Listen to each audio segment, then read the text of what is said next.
looking out the window on the plane, well, we started to see icebergs. Oh, no, that's a ship. Are those? Is that a ship or is that? Flying in Greenland seemed to be everything we imagined and more. It just looked spectacular. The water was so blue. The icebergs, even from the air, looked enormous and white. And mountain ranges, sort of like snow-capped peaks, really. Yeah, it was cool. That's what I expected, I think, but it was even better. Roads aren't exactly practical. The coast is just sheer rock and ice, and in summer, really, the only way to get around is by boat. So on our first night in Greenland, we went on this little boat trip in this unsinkable little jet boat. It was cool. And we had Georg, our driver. He's a Kulusuk native. Okay, all rubbed up, nice and warm, waterproof to the max, and we're heading over to the glacier. Every year now, in winter, it takes longer for this fjord to actually freeze over. With the frequency of storms, it doesn't stay together, it breaks up. It has a really big impact on the way of life for the Inuits over in Greenland. They really rely on being able to go out on their sleds with the dogs and hunt for the seals and the fish that they require to live. They really can't do that anymore if there's no ice returning or if it's taken even longer.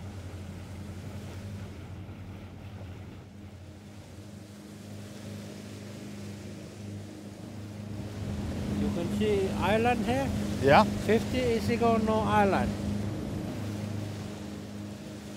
When we passed the island, it became obvious just how big the distance was between the island and the glacier. It was a huge amount to have retreated in the last 50 years. Further up the fjords, the glacier is retreating at tens of kilometres in the same amount of time that our glacier was retreating, sort of a kilometre. Seeing such an obvious example of climate-driven change made me really wonder if in the Western world we can imagine how directly we're affecting this place.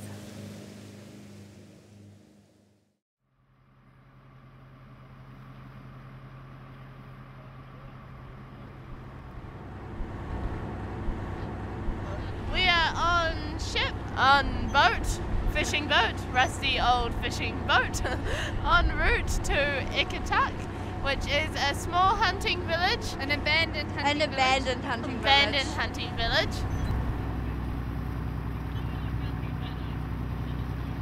And we were effectively following this sort of trail of icebergs that had come down from right up the top of Greenland, had come down the side.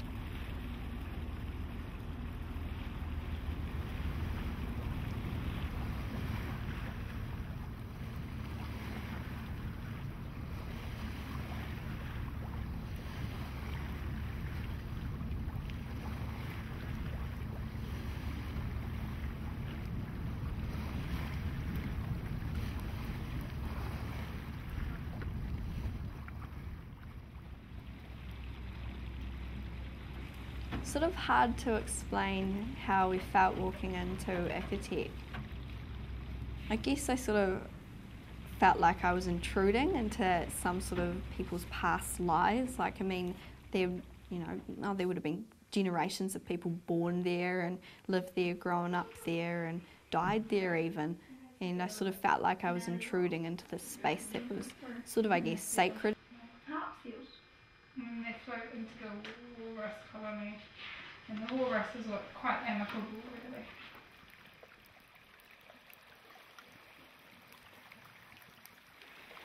Melting ice is also having an ecological effect, sort of indirectly affecting the Inuit people and forcing them out of these little villages. It changes the distribution of fish species, and as well as this, it means that hunting isn't possible because if there's no ice, you can't cross it in a sled. It's really sad that climate change is one of the factors that is driving people away from this beautiful little town into the bigger cities.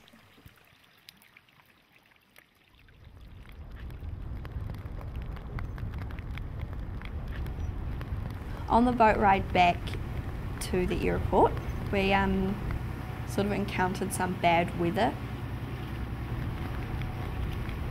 It was raining and it was really wet and miserable, and it was sort of like, again, eye-opening to see that that's what's happening. I mean, they're not just making it up, it is actually happening. Greenland is getting wetter because of climate change. It was quite a revelation to be able to see that, and quite depressing to look back at a place that was beautiful and that we had enjoyed, but see the clouds almost symbolic of this problem which is lowering over Greenland.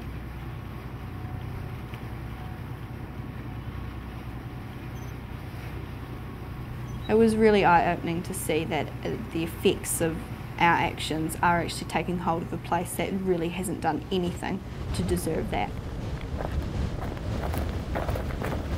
It was a message we could carry that was having an effect, and it definitely made us want to change our lifestyles at least to have less effect on a place we'd really enjoyed.